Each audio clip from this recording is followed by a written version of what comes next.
मध्यमवर्गीय हा गरीब होत चाललाय आणि जो श्रीमंत अजून श्रीमंत होत चाललाय. जॉबलेस ग्रोथ झाली किंवा कमी नोकऱ्या आहे, तर ह्याच कारणामुळे त्याला पैसे खाऊ घालू, त्याला पैसे खाऊ घालू, ह्या खूप गोष्टी चालतात.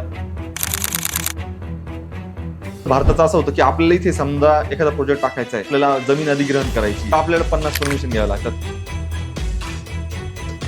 चायनाचं आणि भारताचं युद्ध झालं तर भारताचा सगळ्यात मोठा शत्रू कोणता? कम्युनिस्ट गव्हर्नमेंट, त्याच्यामुळे त्यांना असं कोणाची परमिशन घ्यावी लागत नाही. समोर काय असलं तर त्याला हटाव पॉलिसी त्यांची. भारत सध्या ना फ्रीबीजवर जास्त फोकस करतो. लाडकी बहीण चांगला इम्पॅक्ट पडू शकतो असं वाटतं तुम्हाला? 16% ऑफ द पॉप्युलेशन आपली सध्या गरीब स्टेजमध्ये. समजा इलेक्शन आले तर आपण त्यांना पैसे वाटप करू. पुढील 20 वर्षात गव्हर्नमेंटचे जे जॉब्स आहे काय नेमकी फरक पडणार आहे, वाढतील की कमी होतील? एआयचा काही फरक पडेल का त्या गोष्टीवर? तुमचं काय ऐकून घेतलं पाहिजे?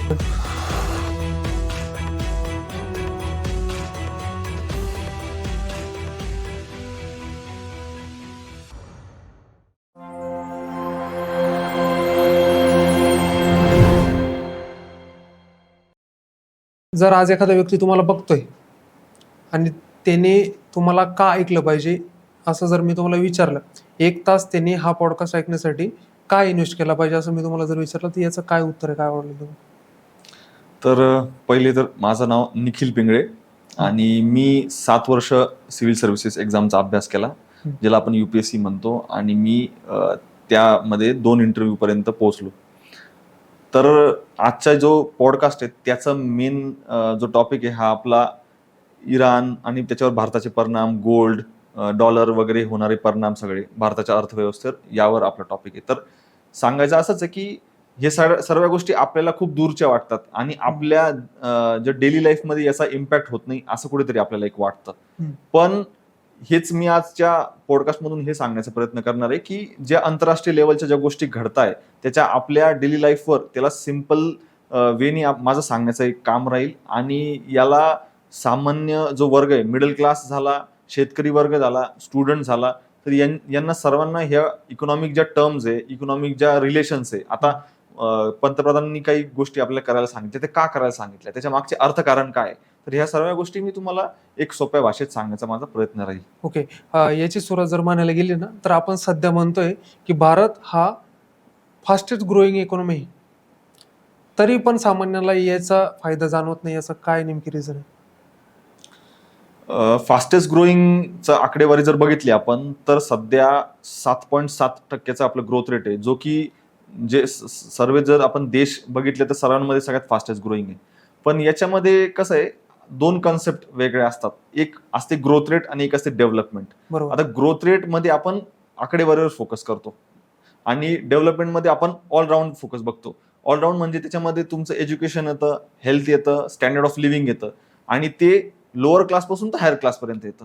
आणि ग्रोथ रेटमध्ये आपण फक्त जे प्रोडक्शन केले त्या वर्षीचे आणि जे सर्व्हिसेस आपण म्हणजे गुड्स आणि सर्व्हिसेस ज्या प्रोड्यूस केल्या त्याचं एक ओव्हरऑल व्हॅल्यू ठरवली जाते आणि त्याच्यावर आपण आपला जीडीपी ठरवतो, जीडीपीचं ग्रोथ रेट ठरवतो. तर त्याच्यामुळे ह्या दोन्ही गोष्टी वेगळ्या आणि ग्रोथ रेट वरून आपण आपली लोअर क्लास किती समृद्ध आहे किंवा किती चांगली पद्धतीने जगते याचा अंदाज नाही लावू शकत आपण. त्याच्यामुळे हे दोन्ही गोष्टी एकदम वेगळ्या. आणि आपली जी लोअर क्लास आहे ते कुठेतरी आज त्यांना म्हणजे गरिबीत जगताय किंवा त्यांच्यापर्यंत ते पोहोचत नाही, तर त्याच्या मागे काही ऐतिहासिक कारण सुद्धा आहे. आपले जे इकॉनॉमीचं जे स्ट्रक्चर आहे त्याचे सुद्धा कारण आहे. आणि आता चाललेल्या जे महागाईचे जे गोष्टी आहे म्हणजे आंतरराष्ट्रीय लेवलला ज्या घडामोडी घडतात त्यामुळे जो महागाईवर परिणाम होतोय, तर या सर्व गोष्टींमुळे कुठेतरी लोअर क्लास अजूनही दबलेला आणि त्याला अजूनही एक बूस्ट भेटत नाहीये. ओके. भारताला समजा ग्रोईंग स्टेजमध्ये ठेवायचं असेल तर त्याचा जीडीपी कॉन्स्टंटली वाढवत राहायला लागेल. स्टेटमेंट हे बरोबर आहे का? नक्कीच. कारण का ग्रोथ रेट आपण किती म्हटलं की ऑलराऊंड डेव्हलपमेंटची गरज आहे, पण नक्कीच आपल्या जर भारतात गोष्टी जर तयारच झाल्या नाही, त्या सर्व्हिसेस असो किंवा वस्तू असो, गुड्स असो, तर आपण आपल्या म्हणजे डॉलर्स येणार नाही आणि आपली अर्थकारण पूर्ण म्हणजे चलन फिरणार नाही. तर ते आपल्याला ग्रोथ रेट आणि आता जो ग्रोथ रेट चालू आहे 7%चा, आपल्याला त्यापेक्षाही जास्त आपल्याला 2 आकडी निदान पाहिजे, तेव्हा कुठेतरी आपण 2047 पर्यंत एक महासत्ता बनण्याचं आपण स्वप्न बघू शकतो. ओके. जीडीपी वाढला म्हणजे भारत विकसित झाला असं म्हणता येईल का मग? नाही, नक्कीच नाही. तसं ते पूर्णपणे वेगळं आहे. तुम्हाला आधी मी जसं सांगितलं की जीडीपीचा ग्रोथ रेट वाढला म्हणजे एक आकडेवारी वाढली, पण विकसित होणं म्हणजे आपण ऑलराऊंड डेव्हलपमेंट म्हणतो त्याला. आपण हेल्थमध्ये म्हणजे आता बघू शकतो की आपले भरपूरशा गावामध्ये अजून हॉस्पिटल नाही, अँब्युलन्स पोहोचलेली नाहीये किंवा तिथे शाळाच नाही, मुलं अजूनही पायी जातात. तर ह्या सर्व गोष्टी अजूनही तिथे म्हणजे भारत काही काही राज्यांच्या काही काही गावांमध्ये त्या गोष्टी पोहोचलेल्या नाहीये. आणि तेवढं सगळं ऑलराऊंड डेव्हलपमेंट जेव्हा करू आपण, तेव्हा त्याला आपण म्हणू शकतो की आपण एक डेव्हलप स्टेट आहे. आणि तोपर्यंत आपण स्वतःला म्हणजे ग्रोथ रेटमध्ये भले आपण 4थ्या किंवा 5व्या नंबरला असू, पण तरी आपल्याला अजूनही स्टँडर्ड ऑफ लिव्हिंग आपल्या लोअर क्लासचं तेवढ्या प्रमाणे वाढलेलं नाही, जेवढं की जे डेव्हलप्ड नेशनचं आहे तेवढं अजून वाढलेलं नाही. ओके. तुम्हाला वाटतं का की पुढच्या 10 ते 15 वर्षामध्ये जर भारताला महासत्ता बनायचं असेल तर 10 ते 15 वर्ष इनफ आहे भारताला? काय वाटतं तुम्हाला? मी पूर्णपणे त्याला म्हणू शकत नाही की एकदम 10 ते 15 वर्षात होईल पूर्ण, पण एवढं नक्कीच आहे की आपण आता डेव्हलप्ड स्टेटकडे आपण जातोय. आता सध्या आपण डेव्हलपिंग स्टेजवर आहे, पण डेव्हलप स्टेटमध्ये जातोय. आणि कदाचित मला असं वाटतं की 10 ते 15 पेक्षा थोडे जास्त अजून थोडंसं एक 20 ते 25 वर्ष लागतील. आपला असंही 2047चा आपला गव्हर्नमेंटचा एक ऑब्जेक्टिव्ह आहे की 2047 पर्यंत आपल्याला महासत्ता बनायचं बरोबर. आहे. आणि आपली जी जीडीपी हा 10 ट्रिलियन पर्यंत न्यायचा आहे. आणि जो करंट ग्रोथ रेट आहे तो पण आपण कमीत कमी 2 आकड्यापर्यंत घेऊ जाऊ शकू. तेव्हा आपण चायना किंवा युएसच्या सोबत आपण कम्पेअर करू शकतो. ओके. डेव्हलप्ड आणि डेव्हलपमेंट, आता तुम्ही फ्रेज घेतली डेव्हलप्ड आणि डेव्हलपमेंट, याच्यामधला काय डिफरन्स आहे नेमकं, काय सांगाल तुम्ही? डेव्हलपिंग स्टेजमध्ये तेच येतं की पहिली गोष्ट, आता ही एक वेस्टर्न कन्सेप्ट पण म्हणू शकतो आपण त्याला, पाश्चिमात्य मीडियाच्या थ्रू एक केलेली आहे की आपल्याला जे थर्ड वर्ल्ड कंट्रीज आहे, इंडिया झालं, आफ्रिकेच्या काही कंट्रीज, साऊथ अमेरिकेच्या ज्या देश आहे, तर त्यांच्यामध्ये आपल्याला एक थर्ड वर्ल्ड कंट्री समजलं जायचं इतिहास काळापासून. आणि करंटली आपली जी म्हणजे एक कोलोनिझम असल्यामुळे, म्हणजे आपल्यावर इंग्रजांचं राज्य असल्यामुळे आपली बऱ्यापैकी पॉप्युलेशन ही थोडी गरिबीत राहिली गेलेली. अजूनही 70-80 वर्षानंतरही ती आहे अजून गरीब. ओके. तर तेवढं एक हे करण्यासाठी कदाचित थोडासा हे लागेल. आणि त्याच्यामुळे आपण डेव्हलपिंग स्टेजमध्ये, कारण आपल्या आसपास असं म्हणू शकतो की 16% ऑफ द पॉप्युलेशन आपली सध्या गरीब स्टेजमध्ये. तर त्या सगळ्या गोष्टींवर आपण थोडं डेव्हलपिंग स्टेजमध्ये येतो. ओके. आणि डेव्हलप स्टेटमध्ये म्हणजे एक युरोपियन देश तुम्ही समजले आता, तर ते डेव्हलप स्टेट मध्ये त्यांचे असं कुठेही नाही की अनएम्प्लॉयमेंट खूप जास्त प्रतीने वाढलेली आहे किंवा खूप जास्त लोक गरीब आहे 10%च्या वर. तर अशा ज्या स्टँडर्ड ऑफ लिव्हिंग वगैरे आहे ते सगळ्यांचं समान आहे आणि चांगल्या प्रतीचं जीवन ते जगतात, म्हणून ते डेव्हलप स्टेटमध्ये. ओके. आत्ताचा भारत आणि याच्या मागचा 10 वर्षापूर्वीचा भारत, काय फरक आहे, काय वाटतं तुम्हाला? आर्थिक याच्याने जर बघायचं गेलं तर आपण त्यावेळेस 7व्या नंबरला होतो जीडीपीच्या याच्यात. आणि माझ्या अंदाजानुसार $2 ट्रिलियन ची जीडीपी होती. आता ती 3.9 ते 4 ट्रिलियन वर आहे ह्या लेवल. आणि एक ऍव्हरेज ग्रोथ रेट हा 6.7% आसपास होता. आता तेवढ्या एक 10 वर्षात गोष्टी अशा घडल्या की आपण जर मॅन्युफॅक्चरिंगच्या पॉईंट ऑफ व्ह्यू गेलं तर स्टार्टअप इंडिया ही 2014 पर्यंत होतं. आणि त्याच्यानंतर खूप जास्त प्रतीने स्टार्टअप्स, म्हणजे आसपास 3,12,000 स्टार्टअप्स रजिस्टर झालेले आसपास. त्यापेक्षाही जास्त होत आहेत सध्या. गव्हर्नमेंटने तिथे जास्त लक्ष दिलं. हे मॅन्युफॅक्चरिंगच्या पॉईंट ऑफ व्ह्यूने म्हणतोय मी. आणि सर्व्हिसेसच्या पॉईंट ऑफ व्ह्यूने आपण बघू शकतो की गव्हर्नमेंटनी जीएसटी, परत डिजिटलायझेशन वाढलं. आता नोटाबंदी झाली त्याच्यामुळे लोकांना हे करावं लागलं की डिजिटल युपीआय वगैरे याचा यूज वाढला. परत दुसरी गोष्ट अशी की कोरोना आला, त्याच्यामुळे पण बघू शकता की डिजिटल गोष्टी जास्त त्याच्यावर भर आलेला आहे. बरोबर. तर डिजिटल मीडिया आणि इंडियाचं एक डिजिटलायझेशन सगळ्याच बाबतीत म्हणतोय मी. ते तुम्ही इकॉनॉमी म्हणजे पेमेंट करण्याबाबतीतही म्हणू शकता किंवा आपल्या जो डिजिटल मीडियाचा जो ग्रोथ झालाय त्या बाबतीतही तो फरक जाणवतो आता. आणि आत्ताच्या काळामध्ये आपण गव्हर्नमेंटने एक थोडंसं कोरोनाच्या काळानंतर एक प्रोडक्शन आणि मॅन्युफॅक्चरिंग थोडा जास्त भर दिलाय. काही स्कीम्स थ्रू PLI सारख्या ज्या स्कीम्स आहेत त्याच्यावर गव्हर्नमेंट इन्सेंटिव्ह देणार आणि आपण सेमीकंडक्टर, फार्मास्युटिकल्स वगैरे यांच्यात पैसे देऊन गव्हर्नमेंट म्हणतं की आपल्या इकडे या राज्यांमध्ये कंपनी सेटअप करा आणि प्रोडक्शन चालू करा. तर याच्याने मग आपलं तो फरक आता जाणवतोय की आता आपण थोडंसं मॅन्युफॅक्चरिंग पर्यंत त्यांच्याकडे पण लक्ष देतो आपण, त्या सेक्टरकडे पण. ओके. जर आपण म्हणतोय की एवढे सारे कामं चालू आहे, एवढी सारी डेव्हलपमेंटमध्ये आपण काळजी घेतोय किंवा मग रोज काहीतरी नवीन करतोय आपण, तरी पण असं म्हणतात भारतामध्ये की गरीब हा म्हणजे मध्यमवर्गीय हा गरीब होत चाललाय आणि जो श्रीमंत आहे अजून श्रीमंत होत चाललाय. याच्या मागे काय कारण असेल खरं, काय वाटतं तुम्हाला? त्याच्या मागे काही ऐतिहासिक कारण पण आहे. हम्म. आपली जी अर्थव्यवस्था त्याचे काही जे मूलभूत गोष्टी आहेत त्याच्यामध्ये थोडीशी गडबड आहे. आता परत इथे एक म्हटलं जातं की मीडियम म्हणजे मिडल क्लास जो माणूस असतो त्याचा माइंडसेट चुकतो कुठंतरी, असं एक म्हणून, आणि ती गोष्ट सोडून दिली जाते. हे खरंच बरोबर आहे तुम्हाला वाटतं? त्याचे म्हणजे स्वतःचे पण काही माइंडसेट आहे आणि अर्थव्यवस्थेचं पण काही गोष्टी आहे ज्या त्याच्यामुळे त्या गोष्टी घडतात. आता आपली जर अर्थव्यवस्था बघितली त्याच्यामुळे मेजॉरिटी लोक हे इन्फॉर्मल सेक्टरमध्ये, बरोबर. म्हणजे आपण बघतो की 55% हे लोक आजही शेती करतात. आणि तुम्ही म्हणू शकता की आता जो शेती करतो तर मजूर आहे, त्याच्यात आपण काही कॅशमध्ये व्यवहार करतो, आपण काही डिजिटली काही देत नाही.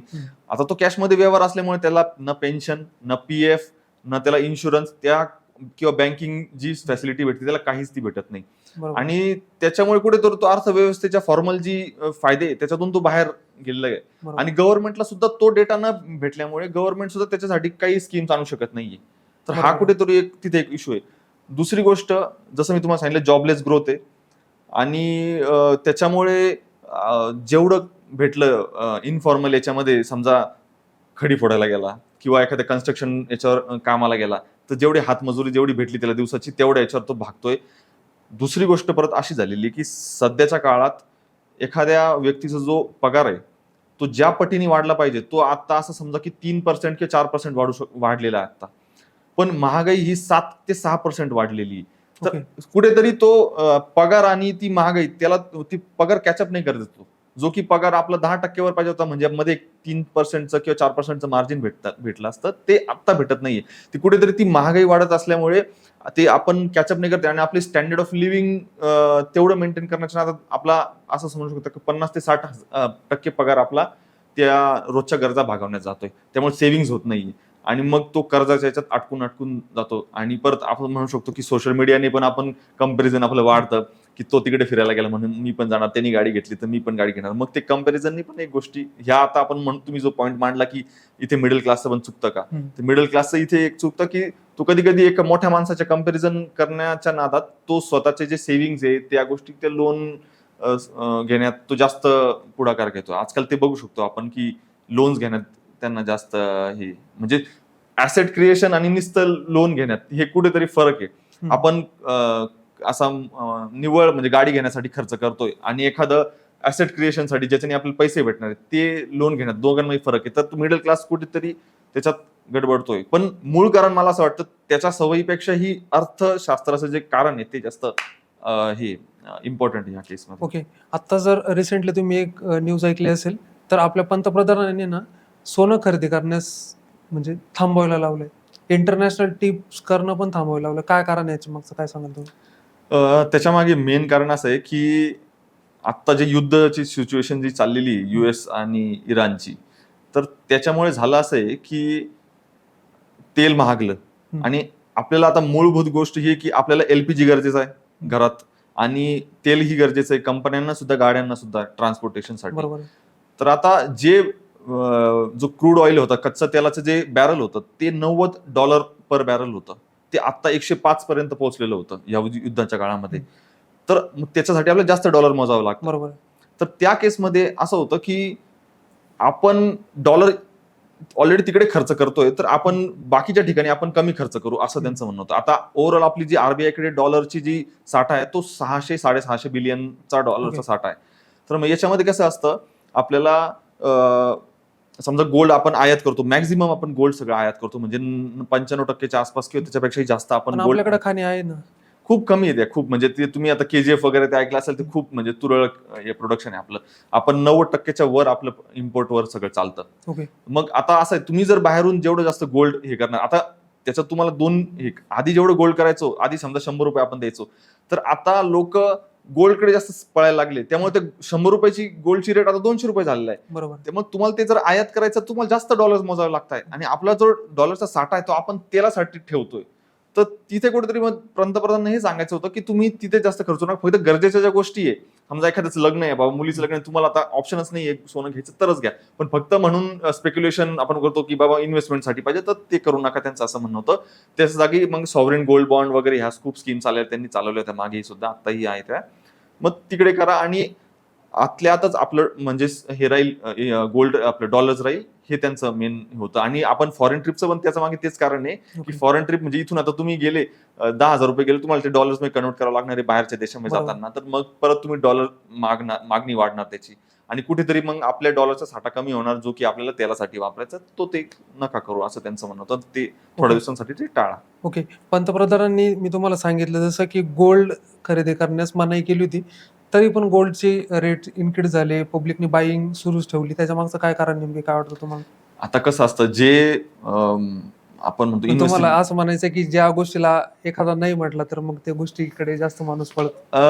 तसं म्हणू शकता, काही काही थोड्या वेळेस थोड्या टक्के तसं होऊ शकतं लोकांमध्ये, पण मेन त्याचं कारण असं आहे की जेव्हा जेव्हा म्हणजे आतापर्यंत आपण जागतिक अर्थशास्त्राच्या इतिहासात बघू शकतो की कधी जेव्हा युद्धाचं सिच्युएशन झाली तर नेहमी सेफ इन्व्हेस्टमेंटमध्ये लोक, जे मोठे मोठे इन्व्हेस्टर्स आहे, ते सेफ बाईंग करायचा प्रयत्न करतात. ओके.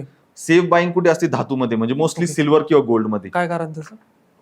आपल्याला नेहमी त्याला हेजिंग म्हणतात, इकॉनॉमीमध्ये कन्सेप्ट आहे ओके. हेजिंग. हेजिंग म्हणजे काय की बाबा माझा पैसा कुठेतरी असा सेफ इन्व्हेस्टमेंट मध्ये राहिला पाहिजे. प्रत्येकाला नेहमी पैसा वाढवायचा, तो भले इकॉनॉमी वरती जाऊ किंवा खाली जाऊ, हे असतं. बरोबर. आता जेव्हा नॉर्मल सगळं स्टेबल आहे त्यावेळेस तो आपल्या स्टॉक मार्केटमध्ये पैसे टाकेल. हम्म. पण ज्यावेळेस युद्धाची सिच्युएशन झाली किंवा कोरोना सारखा काळ आला, तर त्यावेळेस आपल्याला माहिती की स्टॉक मार्केट पडणार आहे. मग त्यावेळेस तो स्टेबल गोष्टी काय आहे ज्याच्यामध्ये आपला पैसा कमी होणार नाही लावलेला, मग तो स्टॉक मार्केटमधून पैसा काढून तो गोल्डमध्ये लावणार, की म्हणजे तो वाढत राहील किंवा निदान तेवढा तरी राहील, त्याच्यापेक्षा कमी नाही होणार तो जो आहे त्या पैशापेक्षा. ओके. मग तेच कारण होतं की लोक तरीही करता काय, तर ते गोल्डचा रेट त्यामुळेच वाढतोय की ते लोक तिकडे इन्व्हेस्टमेंट जास्त करताय गोल्डकडे, त्यांना सेफ इन्व्हेस्टमेंटचा एक इन्स्ट्रुमेंट पाहिजे. ओके. सध्याचं जर बघितलं तर रुपया हा डॉलरच्या तुलनेत सतत पडत जातोय, कमी होते कमी होते. काय कारण आहे याच्या मागचं, काय बोलाल तुम्ही? आता त्याला सुद्धा युद्धाचं एक परत तीच लिंक आहे त्याला.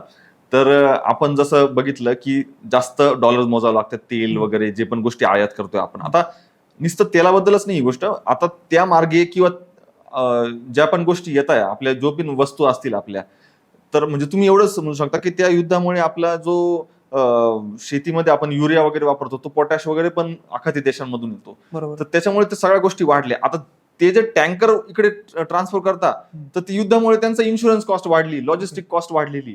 तर याच्यामुळे काय, प्रत्येक गोष्टी सगळे ऍड करून ते तुम्हाला प्रोडक्ट येणार आणि मग त्याचे प्राइस वाढून देणार ते तुम्हाला. तर त्यामध्ये जास्त डॉलर मोजावं लागणार तुम्हाला.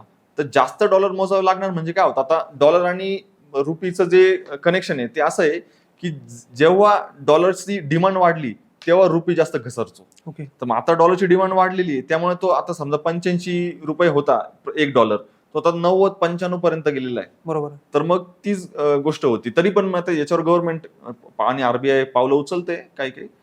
तर माझ्या मते युद्धाच्या काळानंतर ते हळू स्टेबल झाला पाहिजे तो. पण तुम्हाला वाटत नाही का याच्या आधी युद्ध होते, झाले आहेत भरपूर, पण मग ह्या युद्धाचा इम्पॅक्ट थोडा जास्त पडलाय आपल्यावर? आता झालं असं की आपलं 90% आपण कच्चं तेल बाहेरून आणतो. हम्म. त्यापैकी असं समजू शकतो की मेजॉरिटी ऑफ द तेल आपलं आखाती देशांमधून येतं. आणि ते झालं. परत एलपीजीचा आपला 65% एलपीजी आपण बाहेरून घेतो, तो पण आपण तिथून बऱ्यापैकी घेतो. तर ह्या सर्व गोष्टींमुळे असं की त्याचा डायरेक्ट इम्पॅक्ट आपल्यावर पडलाय. ओके. आणि असं समजा की आपली बऱ्यापैकी पॉप्युलेशन ही आखाती देशांमध्ये, सौदी अरबमध्ये किंवा अबुधाबी वगैरे त्या एरियामध्ये इंजिनियर्स, डॉक्टर्स, बाकीचे पण वर्कर्स भरपूर गेलेले, ते जे पैसा पाठवतात, सगळ्या गोष्टींवर इम्पॅक्ट पडला. आणि त्याचा कुठेतरी गोष्ट ही आपल्याला आपल्या दैन जो डेली लाईफ मध्ये जो आपल्या छोट्या छोट्या गोष्टी आहे त्याच्या महागाईवर आपल्याला त्या गोष्टी दिसत आहेत. Okay. पेट्रोल असेल, डिझेल असेल, एलपीजी गॅस असो. ओके. सुरुवातीचा आपला एक मुद्दा होता की भारताला पुढच्या 10 ते 2047 आय थिंक समथिंग पर्यंत महासत्ता बनायचे, बरोबर. आतापर्यंत आपलं सगळं डिस्कशन झालं की भारत हा कुठल्या ना कुठल्या गोष्टीवर डिपेंडंट आहे, प्रत्येक गोष्टीवर कुठे ना कुठे डिपेंडंट आहे. महासत्ता बनायचं असेल तर आपल्याला डिपेंडन्सी थांबवावी लागेल, नक्कीच, बरोबर. नक्कीच. हो. मग ह्या गोष्टी कशा सॉर्ट करता येतील, काय वाटतं तुम्हाला? काय मार्ग आहे याच्या मागे? हो, नक्कीच. आता याच्यावर 2-3 गोष्टी आहे. तर जे गव्हर्नमेंट पण सुद्धा आता त्याच्यावर विचार करतच आहे. पहिली गोष्ट तर आपण काही देशांवर अवलंबून नाही राहिलं पाहिजे. ओके. आपण तेल किंवा कोणत्याही गरजेच्या गोष्टींसाठी. आता त्याच्यासाठी त्यांनी मग साऊथ अमेरिकेचे काही देश आहे, व्हेनेझुएला सारखे, तिथून आपण कच्चं तेल मागवतोय किंवा आता सध्या रशियातून आपण सगळ्यात जास्त हे मागवतोय. ते एक दुसरं म्हणजे आपल्याला अल्टरनेटिव्ह शोधणं गरजेचं आहे. ओके. दुसरी गोष्ट, आपल्याला जो एनर्जीचा अल्टरनेटिव्ह तो एक बदलायचा आहे आपला. आपण तेलावर जो अवलंबून आहे, आपण थोडासा जसं भारतातच आपण एनर्जीवर डिपेंडंट राहिले, जसं सोलारची गोष्ट झाली, तर रिन्युएबल एनर्जी म्हणतो आपण जी, तर त्याच्यावर आपण जास्त भर दिला पाहिजे. आणि गव्हर्नमेंटने सुद्धा आता सध्या 6 कमिटीज बसवलेले आहे की ज्याच्यावर ते रिसर्च करतील आणि ज्या ज्या गोष्टी आपण बाहेरून इम्पोर्ट करतो, तर त्या गोष्टींचं लिस्ट बनवायची आणि कोणत्या गोष्टी रिप्लेस करता येतील आणि भारतातच प्रोड्यूस करता येतील, जेणेकरून आपला डॉलरही वाचेल आणि आपण जी आयात करतो तीही कमी होईल आणि जास्तीत जास्त एक्सपोर्ट करता येईल. तर ह्या गोष्टींची आपण आता सध्या गव्हर्नमेंटनी काही पावलं उचललेली. ओके. सगळ्यात जास्त याच्या सिच्युएशनला जर बघितलं आपण, तर भारताचा सगळ्यात मोठा शत्रू कोणता? काय बोलाल तुम्ही? मला असं वाटतंय भारताचा सध्याचा जर ग्राउंड लेवलला झालं तर चायनाच एक मोठा शत्रू आहे. चीन जर भारताचा शत्रू असेल, तर असं म्हणतात की भारत अजूनही चीनच्या 10 वर्ष मागे. नक्कीच. काय कारण आहे याच्या मागे? आता हे बघा, त्याच्यासाठी एक आपण थोडं इतिहासात थोडं माग गेलं तर 1980 पर्यंत भारत आणि चीन हे बऱ्यापैकी एका लेवलवर होते. बरोबर आहे. पण त्याच्यानंतर असं झालं की आपली भारताची जी इकॉनॉमिक पॉलिसी अशी होती ती कन्झर्वेटिव्ह होती आणि बंद होती बऱ्यापैकी. Okay. आपल्याला बाहेरून इन्व्हेस्टमेंट वगैरे अशा येत नव्हत्या किंवा आल्या तरी त्यांची खूप जास्त स्क्रुटिनी व्हायची, खूप त्यांना परमिशन घ्यावं लागतं, त्यांना लायसन्स राज म्हणायचे त्यावेळेस. मग 1991 मध्ये आपण LPG रिफॉर्म्स केले, म्हणजे लिबरेशन केलं, बरोबर आहे. मग प्रायव्हेटायझेशन केलं, ग्लोबलायझेशन म्हणजे बाहेरच्या हे आले. ही जी गोष्ट आपण 91 मध्ये केली ती चायनानी 80च्या दशकापासूनच चालू केली.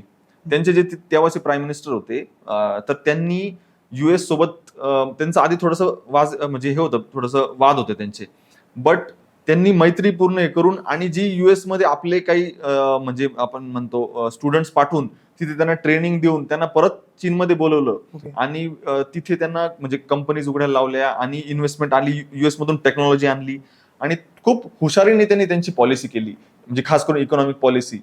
त्यांनी मॅन्युफॅक्चरिंग जास्त भर दिला, जो की भारताने काय केलं, भारताने ऍग्रिकल्चर नंतर जनरली असा क्रम असला पाहिजे, ऍग्रिकल्चर नंतर मॅन्युफॅक्चरिंग चालली पाहिजे, मॅन्युफॅक्चरिंग नंतर सर्व्हिसेस आली पाहिजे. चीनने बरोबर मॅन्युफॅक्चरिंग डेव्हलप करायचा प्रयत्न केला, मग सर्व्हिसेसकडे गेले. बरोबर आहे. आपण डायरेक्ट मधला टप्पा गाळून आपण तिसऱ्या टप्प्यावर गेलो. Okay. आपण 1991 नंतर आपलं जे सर्व्हिसेस सेक्टर होतं, TCS आता तुम्ही बघताय, सगळे HCL वगैरे ह्या सगळ्या कंपन्या त्यामुळेच वाढल्या की मॅन्युफॅक्चरिंग कुठेतरी मागे राहून गेली आणि सर्व्हिसेसवर जास्त भर दिला आपण. आणि त्याचमुळे आपण जे म्हणतो की आज जॉबलेस ग्रोथ झाली किंवा कमी नोकऱ्या आहे, तर ह्याच कारणामुळे की आपले मॅन्युफॅक्चरिंग मध्ये जे की चायनाने डेव्हलप केलं. चायनाने काय केलं, त्यांचं तुम्ही आज बघा खूप छान त्यांनी ना प्रत्येक असे त्यांचे छोटे छोटे राज्य आहे, प्रोव्हिन्सेस म्हणतात त्यांना, तर त्या प्रोव्हिन्सेसमध्ये त्यांनी एक सिटीज डेव्हलप केल्या आहे. प्रत्येक सिटीचं एक वैशिष्ट्य आहे. ओके. आता एक सिटी आहे ती बटनसाठी फेमस आहे, एक सिटी जी पर्सच बनवते, एक सिटी की जी फक्त बँक्स आहे तिथे, आणि एक सिटीचे फक्त अप्लायन्सेस, इलेक्ट्रॉनिक्स अप्लायन्सेस बनवतात. तर अशा त्यांनी क्लस्टर डेव्हलपमेंट केली. तर ते एक त्यांनी खूप छान केलं. आणि वरतून गव्हर्नमेंटचं तुम्हाला माहिती आहे, ते कम्युनिस्ट गव्हर्नमेंट, त्याच्यामुळे त्यांना असं कोणाची परमिशन घ्यावी लागत नाही. लँड ऍक्विजिशन करायची तर डायरेक्ट लँड ऍक्विजिशन करू शकतात. समोर काय असलं तर त्याला डायरेक्ट हटाव पॉलिसी त्यांची. Okay. आणि गव्हर्नमेंट पाहिजे तेवढा पैसा ओतू शकते. त्यांनी लोन्स घेऊन सगळं त्यांनी, म्हणजे त्यांची जी कॅपिटल इन्व्हेस्टमेंट होती ती भारताच्या प्रतीने खूप जास्त प्रमाणे हे होती, त्याची खूप पटीने जास्त होती. त्याच विरुद्ध भारताचं असं होतं की आपल्याला इथे समजा एखादा प्रोजेक्ट टाकायचा आहे आणि आपल्याला जमीन अधिग्रहण करायची आहे, तर आपल्याला 50 परमिशन घ्याव्या लागतात. आणि ते चुकीचं आहे असं नाही म्हणते मी, बट ती जी एक सरळ प्रोसेस पाहिजे ती नाही. आपल्याकडे याला पैसे खाऊ घालू, त्याला पैसे खाऊ घालू, ह्या खूप गोष्टी चालतात. आणि परत एन्व्हायरमेंटलचा एक इश्यू आहे, तोही आपण समजला. आणि ते कुठे समतोल करण्याच्या नादात आपली जो टाइम आहे आपला, जो प्रोजेक्ट म्हणजे चालू केल्यापासून जो आपण म्हणतो तिथे आयडियापासून ते एक्झिक्युशन पर्यंत तो खूप जास्त लांबतो. चायनामध्ये तो खूप कमी आहे. आणि मग चायनाने तेच केलं की जे गावामध्ये जे शेती करणारे लोक होते ते ह्या क्लस्टरमध्ये बोलले, त्यांना ट्रेनिंग दिलं आणि मग त्यांना तिथेच त्या फॅक्टरीमध्ये काम करायला लावलं. आणि अमेरिकेला त्यांनी हे सांगितलं की बाबा तुमचे जे प्रोडक्ट्स आहेत ते आम्ही स्वस्तात बनवतो, तुम्हाला तिकडे बनवायची गरज नाही. त्यामुळे बऱ्यापैकी कंपन्यांनी आउटसोर्सिंग चायनामध्ये केली. आणि USA मधल्या ज्या कंपनीज होत्या त्यांनी त्यांचं पूर्ण प्रोडक्शनच चायनामध्ये हलवलं.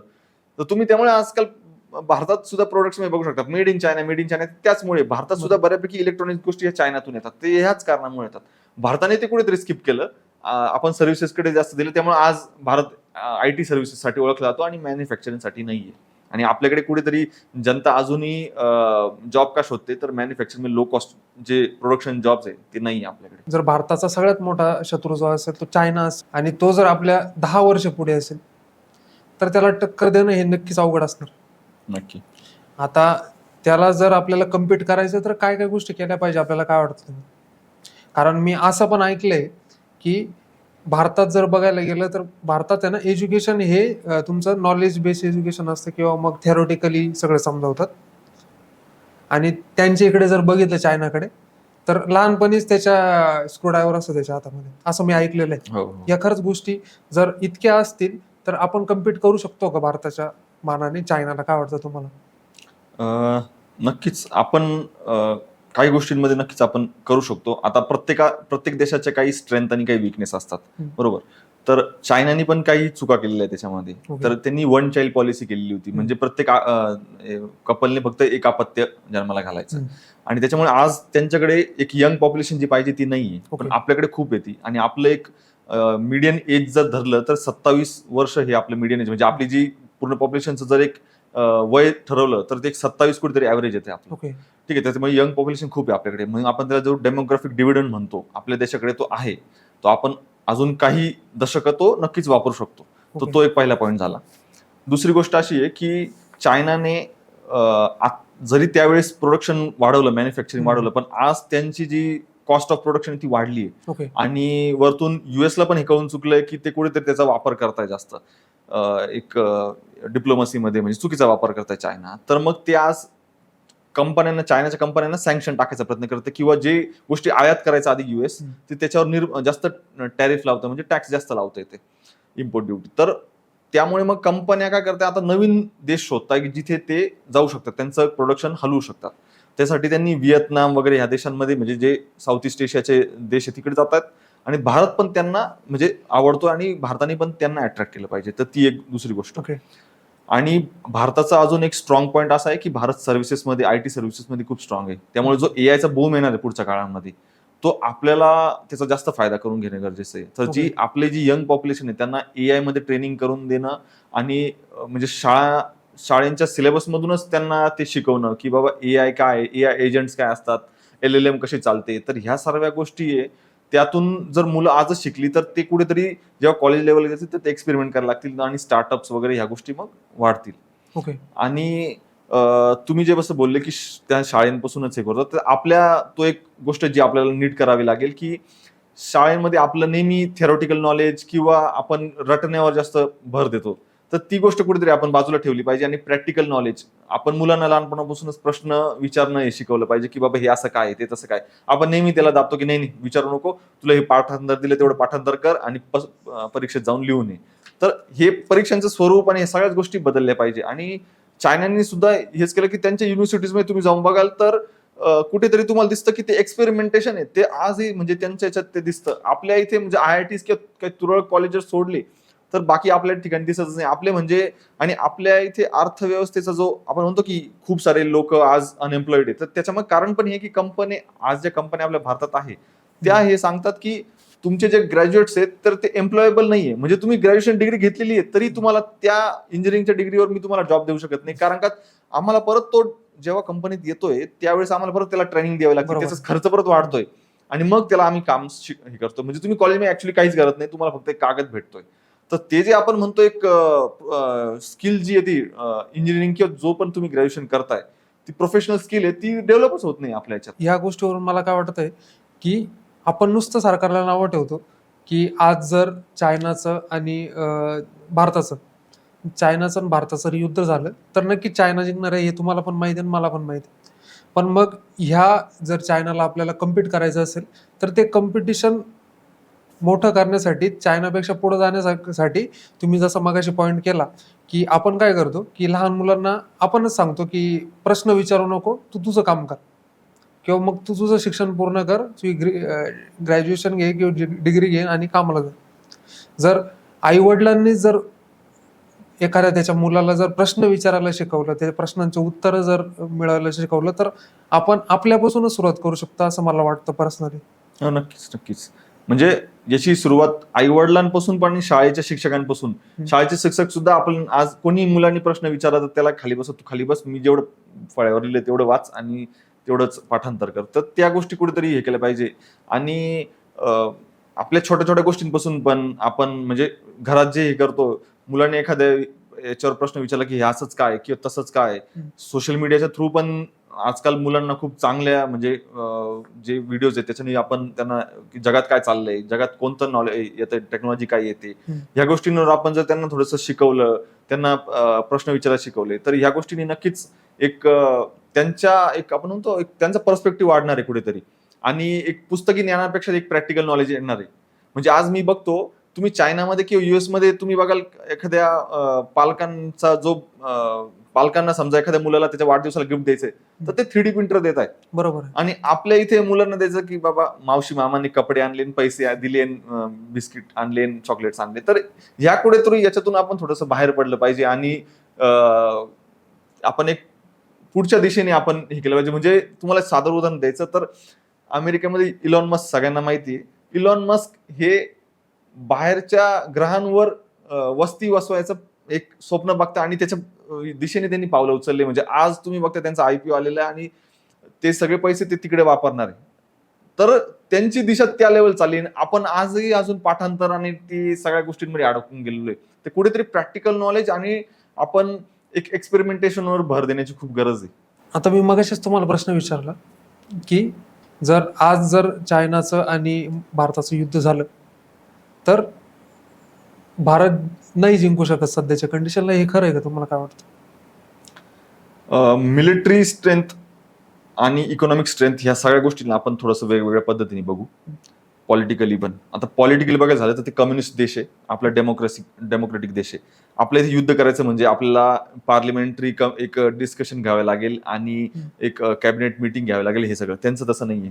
ते एक माणूस बोलला त्यांचा मेन प्रेसिडेंट, तर तिथून लगेच ते होतं. तो एक भाग झाला पॉलिटिकली. इकॉनॉमिक जर गोष्ट अर्थव्यवस्थेच्या हिशोबाने बघायला झालं तर त्यांच्याकडे खूप साहित्य आणि तो त्यांचे अर्थकारण खूप मोठे आहे आपल्यापेक्षा. त्यामुळे त्यांनी जर त्यांचे काही लॉसेस जरी झाले त्या युद्धामध्ये तर त्यांना त्याचा एवढा फरक पडणार नाही जेवढा आपला पडतो. आपल्याला गरिबी एवढी आहे, आपल्या लोकांना आपल्याला तेल, सगळं अन्न वगैरे ह्या सगळ्या गोष्टी आपण आजही पुरवतो. त्यामुळे आपल्याला ते महागात पडेल. तिसरी गोष्ट मिलिटरी स्ट्रेंथ बघायला तर चायनाने खूप मोठी चेंज केलाय.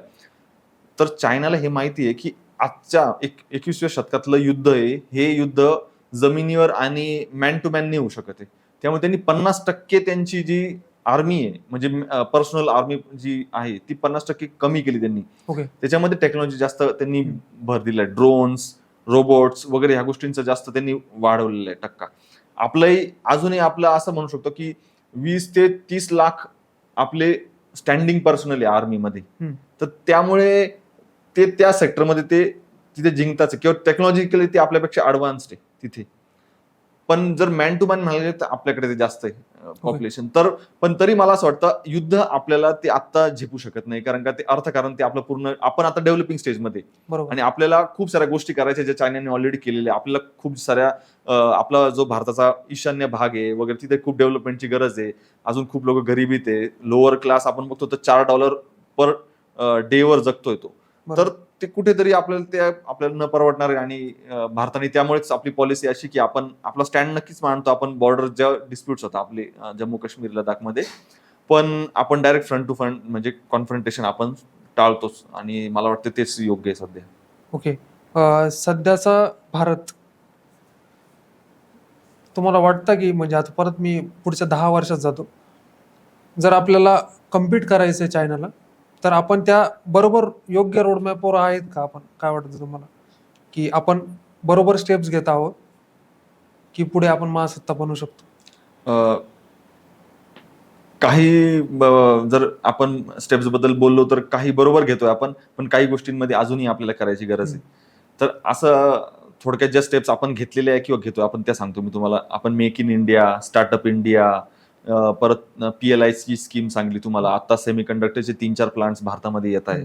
तर जे फ्युचर आपल्याला जे बघतोय आपण, जे AI च्या दिशेने जे फ्युचर चाललंय, खूप सारे स्टार्टअप्स एआयचे रजिस्टर झालेले आपल्याला, आणि आपण म्हणजे जी एआय साठी लागणारी जी वर्क फ्लोर्स आहे ती आपण डेव्हलप करतोय.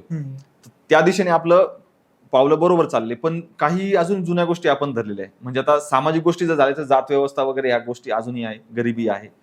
दुसरी गोष्ट, चायना यांची 50% आसपास त्यांची जी जीडीपी आहे, त्या जी 50% जीडीपी च्या याच्याने ते इन्व्हेस्टमेंट करतात कॅपिटल एरियाजमध्ये, म्हणजे इन्फ्रास्ट्रक्चर झालं किंवा टेक्नॉलॉजी झालं. तर त्यांची जेवढी समजा ₹100 त्यांची जीडीपी असेल तर ते ₹50 ते पूर्ण इन्फ्रास्ट्रक्चर वगैरे ह्या गोष्टींमध्ये टाकतात. तर आपले मॅक्झिमम पैसे आपले सबसिडीज, लोन वेवर ह्या गोष्टींमध्ये आपले चालले. अजूनही आपण राशन वगैरे ह्या गोष्टींमध्ये आपलं जास्त चाललेलं आहे. म्हणजे हे नाही म्हणत की मी ते बंद केले पाहिजे, पण आपले प्रॉब्लेम्स अजूनही थोडेसे वेगळे आहेत.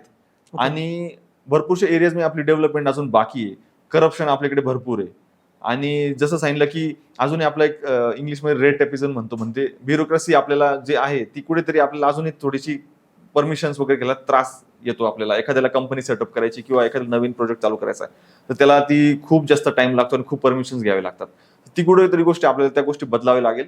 काही पावलं उचलले, पण अजूनही आपण त्या दिशेने अजून जेवढं फास्ट पाहिजे तेवढं नाहीये. ओके. आता ह्याच गोष्टी एक्सटर्नल गोष्टी झाल्या. आता इंटरनल गोष्टींबद्दल जर बोलायचं ठरलं ना, तर आता ही पण गोष्ट कुठेतरी चायनाशी कनेक्टेड असू शकते. आता भारत सध्या ना फ्रीबीजवर जास्त फोकस करतो. लाडकी बहीण, या सगळ्या फ्रीबीज ज्या आहेत ना त्याच्यावर जास्त फोकस करतो.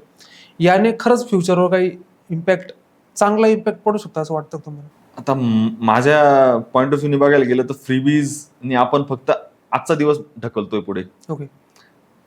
आता तेच सांगायचं झालं की चायनाने तोच पैसा ते इन्फ्रास्ट्रक्चर तिकडे वापरतात. आपण काय करतोय, आपण त्यांना समजा इलेक्शन आले तर आपण त्यांना पैसे वाटप करू, किंवा आपला फोकस हा नेहमी डायरेक्ट पैसे वाटण्यावर किंवा राशन वगैरे ह्या गोष्टींवर राहिलेलं. आपलं कॅपिटल इन्फ्रास्ट्रक्चरची जी इन्व्हेस्टमेंट आहे ती आपण कुठेतरी त्याच्याने आपली ती तुटवडा झालाय त्याप्रमाणे तिकडे.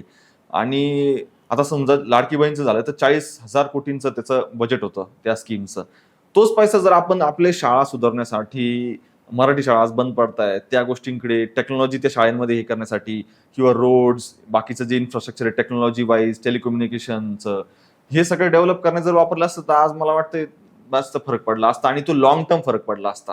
हे काही इलेक्शन पुरती जे आपण फ्रीबीज देतो त्याच्याने गव्हर्नमेंटवर सुद्धा ताण पडतोय, आणि तोच ताण मग परत येऊन जाऊन प्रत्येक व्यक्तीवर पडतोय सिंग्युलर याच्याने बघितलं तर आपण. ओके. त्याच गोष्टींमुळे म्हणजे जे युथ आहे किंवा लोकल म्हणजे आपण जर वोटर्स जे आहेत, वोटर बेस आहे तो कुठेतरी आळशी होत चालला असं वाटतं का तुम्हाला? नक्कीच नक्कीच. त्याच्याने त्याला दोन्ही हे गोष्ट आहे. आता मी जर माझ्या जो मेंबर म्हणजे जो उभा आहे कॅन्डिडेट, मी त्याच्याकडून ₹10,000 वोटचे घेतोय, तर परत मी जर त्याला म्हटलं की माझ्या रस्त्याला खड्डे पडले तर तो करेल का? तो म्हणेल मी तुला ₹10,000 दिले, मी का करू ते काम? तर ते कुठेतरी ती सायकलच होत चाललेली आहे. तो मला पैसे देतोय आणि नंतर मी गप्प बसतो, किंवा मला गप्प बसावं लागतं, माझ्याकडे ऑप्शन नाहीये. तर वोटर काही प्रमाणात म्हणजे आपण म्हणू शकतो की त्यांना असं वाटतं की हा सीझन आलाय आणि हा पैसे कमवायचा सीझन आहे, मी या सीझनमध्ये पैसे कमवून घेऊन नंतर पुढचं डेव्हलपमेंटचं बघू. तर जो गरीब जनता आहे त्या लोअर क्लासला असं वाटतंय की हे हा जो टाइम आहे हाच टाइम कमवायचा, आणि कुठेतरी ते डेव्हलपमेंट किंवा एक ओव्हरऑल पिक्चरकडे ते बघत नाहीये, किंवा कदाचित त्यांना बघायचंही नाही. त्यांना त्यांचं रोजी भागवणं ते जास्त गरजेचं आहे. आणि कदाचित ते त्यांच्या पॉईंट ऑफ व्ह्यूने ते बरोबरही आहे, पण ओव्हरऑल जर आपण डेव्हलपमेंट बघितली तर लॉंग टर्म वाईज त्यांना त्याचा जास्त लॉस आहे. जे आज जो कदाचित ₹10,000 घेऊन त्यांना जेवढा फायदा होतो त्याच्यापेक्षा जास्त लॉस त्यांचा तो एक पुढच्या 10 वर्षात किंवा पुढच्या 5 वर्षाला होणार. त्यांना हे कळत नाही त्यांना. बरोबर. या सगळ्या जर गोष्टी थांबवायच्या असतील तर काय फूटस्टेप घेतल्या पाहिजे, काय वाटतं, काय पावले उचलली पाहिजे? आता फ्रीबीजचं झालं तर मला असं वाटतं की जसं प्रत्येक गोष्टींवर म्हणजे गव्हर्नमेंट, सेंट्रल गव्हर्नमेंट, स्टेट गव्हर्नमेंटवर एक आकडेवारी दिली की तुम्ही 3%च्या वरती फिस्कल म्हणजे वित्तीय तूट आहे ती करू शकत नाही. तसं फ्रीबीजवर पण एक लिमिट आणलं पाहिजे की 1% किंवा 0.5%चं तुम्ही फ्रीबीज देऊ शकता, त्याच्यावर देऊ शकत नाही इलेक्शनमध्ये. आणि इलेक्शनच्या आधीच ह्या गोष्टी ह्या टाळल्या पाहिजे. आणि दुसरी गोष्ट मला वाटतंय जनतेकडून सुद्धा एक अवेअरनेस असणं खूप जास्त गरजेचं आहे. नुसतं आपण गव्हर्नमेंटला नावं ठेवून उपयोग नाही. आपण जेवढी जागरूक जनता राहू आणि एक आपली जी सिव्हिल सोसायटी प्रत्येक शहरामध्ये प्रत्येक राज्यामध्ये एक सिव्हिल सोसायटी ती डेव्हलप झाली पाहिजे, अवेअरनेस वाढला पाहिजे, की आपल्याला विचारता आलं पाहिजे की हे करू नका, हे जास्त करा, इकडे पैसे खर्च करणं किंवा हॉस्पिटलवर खर्च करणं जास्त गरजेचं आहे, रादर दॅन तुम्ही पैसे वाटप करताय किंवा लाडकी बहिणी यांना देताय. तर ह्या गोष्टी जनतेने सांगणं जास्त राहील, तेव्हा जी गव्हर्नमेंट आहे किंवा जे लोकप्रतिनिधी आहेत ते अकाउंटेबल राहतील. तर आपलं काम आहे अकाउंटेबल ठेवणं.